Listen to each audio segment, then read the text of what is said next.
지난 영상에 이어 애플 3편 바로 시작하겠습니다.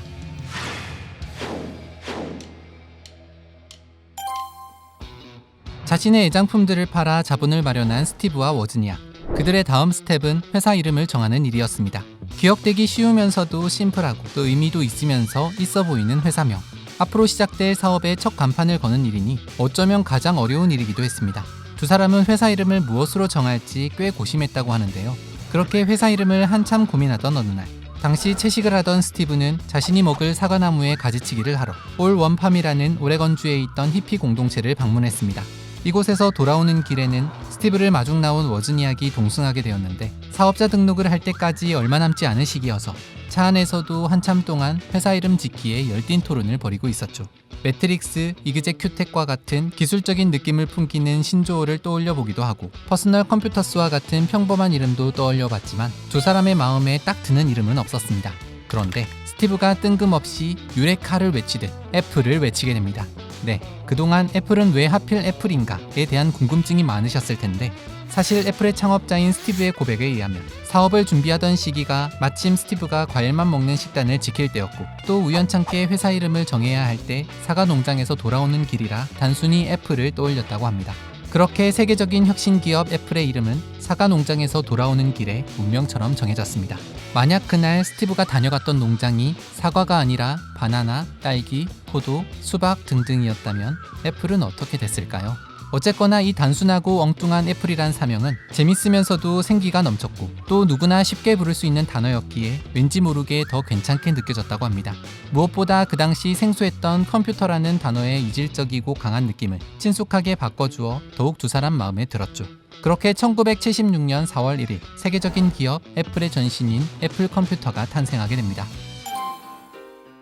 스티브 잡스와 스티브 워즈니악. 두 사람은 이름은 같지만 성향만큼은 정반대의 사람들이었습니다. 늘 소심하고 조용한 성격의 소유자였던 워즈니악에 반해 스티브는 과감하고 대담한 성격의 소유자였으며 뭐든 일 벌리기를 좋아했죠. 또 어디로 튈지 모르는 스티브만의 독창적인 생각은 두 사람의 사업에 있어서 빼놓을 수 없는 아이디어 뱅크 역할을 해냈습니다. 반면 워즈니악은 세심하고 조용한 성격으로 타고난 손기술과 집중력으로 기발한 발명품을 만들어냈으며, 다소 엉뚱한 스티브의 아이디어까지 모두 포용하며 두 사람이 원하는 바를 척척 구현해내는 천재 엔지니어였습니다. 사실상 워즈니악 없이는 애플 컴퓨터 자체가 존재할 수 없었죠. 하지만 스티브는 워즈니악의 천재성은 너무나 인정하지만 모든 것을 조심스러워하고, 무엇보다 애플 컴퓨터에 대한 확신을 가지지 못하는 그를 걱정스러워했습니다. 실제로 워즈니악은 당시 안정적인 회사인 HP의 직원인데다 새로운 사업과 도전보다는 회사에서 주어진 임무에 최선을 다하는 평범한 엔지니어로 살길 바랐기 때문입니다.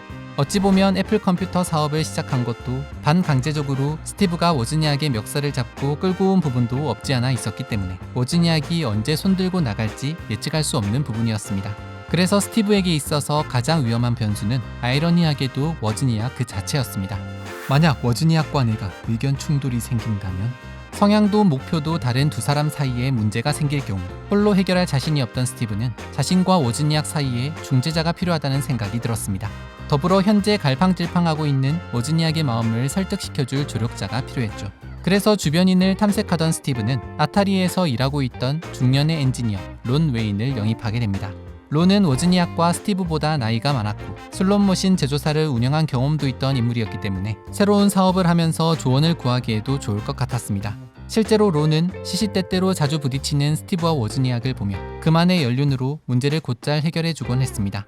가장 큰 갈등 요소 중 하나였던 워즈니악이 HP를 그만둘 것인가 말 것인가의 문제에서는 워즈니악에게 굳이 HP를 그만두길 강요할 필요가 없다. 대신 그가 설계한 것들에 대한 소유권을 애플 컴퓨터가 가지면 된다. 라는 해안을 제시했습니다. 그렇게 스티브는 론의 도움으로 워즈니악을 설득하는 데 성공하여 설계에 대한 소유권을 애플 컴퓨터에 둘 수 있게 되죠. 이 일로 스티브는 론에게 회사 지분 10%를 떼어주었고, 론 역시 애플 컴퓨터사의 공식 파트너가 되었습니다. 그런데 워즈니악은 자신이 설계하는 새로운 컴퓨터가 애플사의 자산이 된다는 데 동의하긴 했지만, 동시에 HP에 소속되어 있는 동안만큼은 직장 상사와 경영진에게 자신이 개발해낸 결과물들을 알리고 싶어 했습니다. 그러다 보니 두 사람의 갈등은 계속 이어졌다고 합니다. 그러던 어느 날 이 문제는 의외로 쉽게 해결되는데요. HP 측에서 워즈니악이 새롭게 만든 제품을 보고받고도 크게 주목하지 않은 바람에 서운해진 워즈니악이 홀가분한 마음으로 애플 컴퓨터에 합류하게 된 것이었죠. 1976년 4월 1일 스티브와 워지니아 그리고 론은 마운틴 뷰에 있는 론의 아파트에서 합자 사업 계약서를 작성하게 됩니다. 이 계약에서 핵심 내용은 세 사람의 지분 및 이윤 배분이었습니다. 아울러 세 사람이 각각 지니는 책무도 명시했죠. 비로소 애플 컴퓨터가 컴퓨터 광인들이 모인 괴짜 모임이 아닌 진짜 사업체가 되는 순간이었습니다. 비록 직원은 스티브, 워즈니악, 론 단 세 사람이었지만 워즈니악은 전자공학 업무에 대한 총괄을, 스티브는 전자공학 및 마케팅에 대한 총괄을, 론은 기계공학 및 서류 관리에 대한 책무를 지기로 했습니다. 그렇게 새로운 시작을 함께한 세 사람. 그런데 계약서에 서명을 한 론은 어쩐지 가슴 한켠에 불안감을 떨칠 수 없었습니다. 패기 넘치는 두 청년과 달리 론은 이미 중년의 엔지니어였는데요. 열정 넘치는 스티브가 보다 많은 사업 자금을 확보하기 위해 이리저리 애쓰는 모습을 보면서 과거 자신이 슬롯머신을 만들며 실패했던 경험이 떠올랐기 때문입니다. 젊은이들이야 실패해도 금방 위기를 극복하고 막말로 실패를 해도 잃을 재산이 별로 없었겠지만 론의 입장은 달랐습니다. 론은 젊은 시절 혹독한 실패를 경험한 이후 뼈를 깎는 노력 끝에 겨우 지금의 재산을 회복할 수 있었는데요. 그러니 실패가 두려울 수밖에 없었던 거죠. 워즈니악이 유능한 엔지니어이며 스티브 역시 비범한 걸 알았지만 만약 사업이 망했을 경우 위험 부담을 고려하지 않을 수 없었습니다.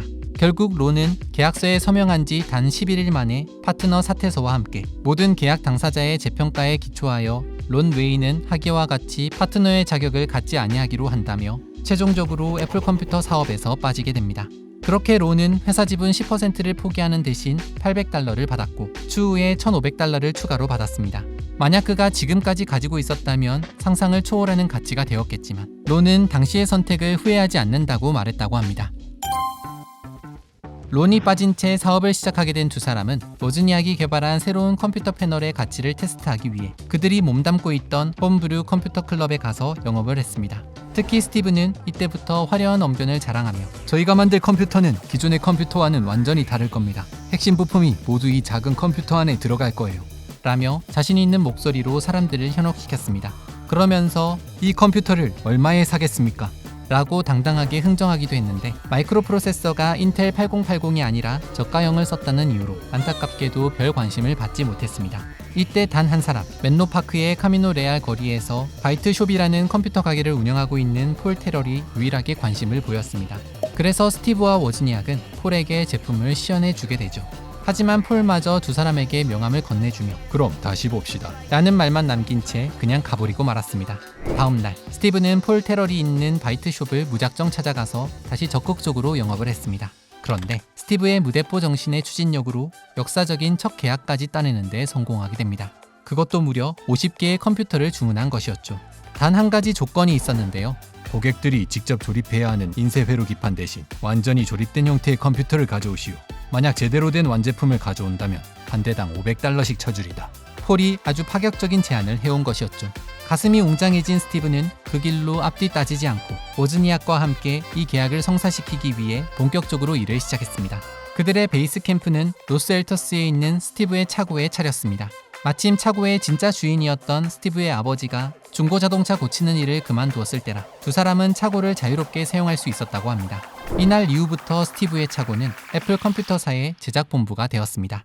하지만 가장 큰 문제가 하나 남아 있었습니다. 당장 컴퓨터를 만들기 위해선 적어도 $15,000의 부품값이 필요했던 건데요. 스티브와 워즈니악에게는 그 큰 돈을 당장 마련할 길이 없었죠. 급한 대로 고등학교 동창에게 겨우 $5,000를 빌리긴 했지만 예산이 턱없이 부족한 상황이었습니다.